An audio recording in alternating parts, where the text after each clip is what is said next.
Hi, hello, నమస్తే.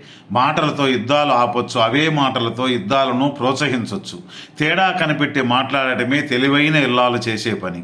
భార్యాభర్తల మధ్య గొడవలు రావడం అనేది అత్యంత సహజమైన విషయం. ఇంకా చెప్పాలంటే అవి నీటి మీద బుడగల్లాంటివి. అవి ఎక్కువసేపు ఉండవు. భార్యాభర్తలిద్దరూ కలిసి మాట్లాడుకుంటే అన్ని సమస్యలు దూరం అయిపోతాయి. ఆఫీసును బ్యాలెన్స్ చేయడం ఎంత కష్టమో కాపురాన్ని బ్యాలెన్స్ చేయడం అంతకన్నా కష్టం మిత్రమా. మగవారి ఓర్పుతో అన్నీ సహించి భార్యతో ప్రాబ్లం సాల్వ్ చేసుకోవాలి.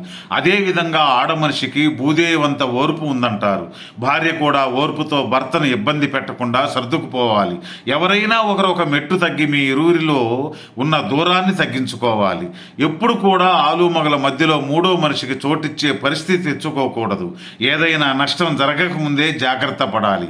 జరిగిన తర్వాత బాధపడడం తప్ప చేసేది ఏమీ ఉండదు మిత్రమా.